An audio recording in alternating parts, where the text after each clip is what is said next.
Well, good afternoon, Lakeway. It's Mayor Tom with a Facebook Live.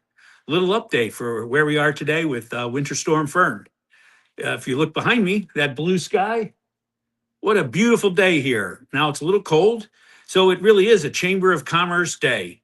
Well, if the Chamber of Commerce was Park City, Utah, not necessarily the Lake Travis Chamber of Commerce. What I'm here to do is to talk with you about where we are on the storm. I want you to know that we have had very minor incidents by and large. The single largest thing that we saw was the apartment fire today down in Bee Cave. I am pleased to report that everyone is accounted for and the Red Cross is establishing centers for them as we speak. Now, the sunshine has made many of us brave, and we've gotten out on the road, and we've created accidents. I have to tell you, the sunshine is giving us some melting. I want to show you some pictures just here from the roadway. So this is the roadway outside of my home. You can see where the sunshine is there, where sun reflecting off of the vehicle has allowed the ice to melt. So we're getting a little ambient temperature melting. But if you turn around and look the other direction, where there isn't sun, you have large sheets of ice and then black ice where it's melted. And then this is my driveway. In the shade, it's icy. In the sun, it's starting to melt. So what's going to happen, unfortunately, is around 5 p.m. tonight, we're going to lose this little bit of sunshine that we have, and temperatures will plummet once again. And all of this area, like here on my driveway, right over here on my driveway that's nice and wet, all running downhill, all of that is going to freeze again. Same thing out on our roads. All of those low spots where it's melted will turn into black ice around 6 p.m. It's going to continue until tomorrow morning, when we should finally get a good break in the temperature. And hopefully by the end of the day tomorrow, all of this will be gone.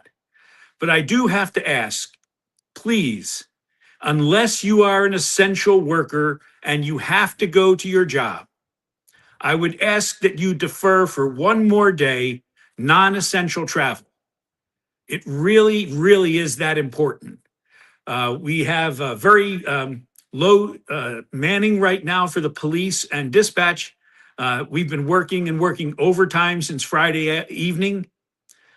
It's really taken a toll. The first responders, the fire department have been out, not just with today's massive fire, but with calls for heart attacks, accidents, vehicles. If you see a road blocked off by the police department, that means we've made a determination that it's unsafe to drive. For instance, Flint Rock Road rather. And don't go around the barrier. You are not a better estimate of your driving ability than the police department. So we did have somebody earlier today go beyond the barriers on Flint Rock, and as would be expected, they managed to wreck their vehicle. Fortunately, there were no serious injuries, and we were able to get the vehicle out of the roadway so it didn't interfere with first responders when that finally does clear. So we just have a problem, folks. We're asking for just another 24 hours of patience. We want to let Mother Nature do what she does best and clear our ice off our roads. We have this. It happens every 3 or 4 years. People seem to forget. I guarantee you, if you've ever driven a Ford 150 truck in the ice and you have not put a couple 100 pounds of load over that rear axle, you are going to get a chance to experience a bobsled competition. So just where we are, we need you all to take care. We need you to please give us a break and let our first responders have some recovery time. If you do not have to be on the roads, please don't travel.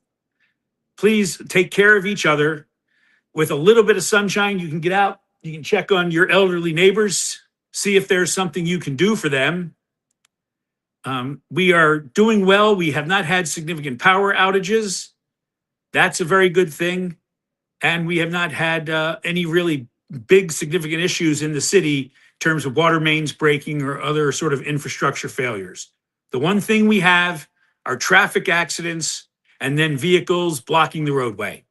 So please, we can all help each other if we can stay home and just make sure your neighbors are okay. Make sure you're okay. As we say again, the 4 Ps and all of that. By now, we all know what to do. So as mayor, I'm just asking you, hang in there with us just a little bit longer, folks. Just a little bit longer. That's all I can ask. Look forward to talking to you again. Hopefully, just to let you know that this is all done and we've released all emergency considerations in our city. Jared, anybody have any questions or comments while we've been online today? We actually do have a couple questions, Mayor. Good. One of them is, first of all, thank you. How does it look for Lake Travis High School tomorrow? And the person also indicated they tried to leave their neighborhood in Rough Hollow and their car slid, and they ended up turning around to go back home, so which is a good sign. But how does Lake Travis High School look for tomorrow, sir? So we have not yet heard. Superintendent Knoll, I'm sure, will be making that decision based on what we're seeing on the roads right now. At City Hall, we've already decided that we're going to either start late or have another cancellation day.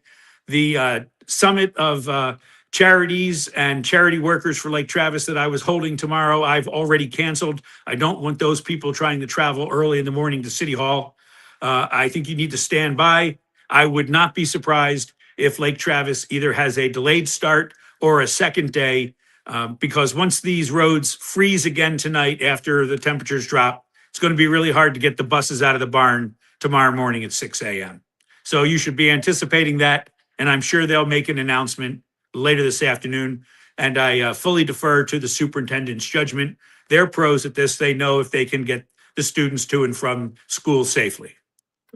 Another question, any updates with the Steiner Ranch 620 conditions? I think that's Quinlan Park Road. She's stuck in Buda and needs to get back home. Sure. Well, I don't know where they are in Steiner Ranch. Last word that I had from Austin PD was those hills and those roads were still pretty treacherous.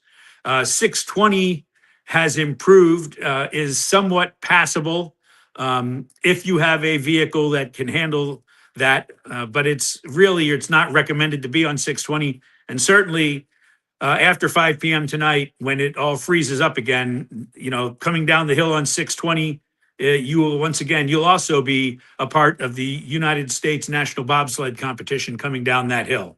We have way too much footage of that from Winter Storm Uri a couple years ago.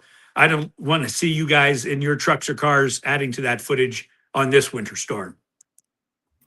And Mayor, that was it on the questions. I think it's time for you to get back inside and warm up a bit. Oh, I'm doing fine. I've got my good West Point thermal jacket on here, and I have been Army cold in the past, and this is not quite Army cold, but it's pretty darn close. So anyway, thank you, Lakeway. Please stay safe. To the extent you can stay off the road, please do so. Y'all take care now. Mayor Tom.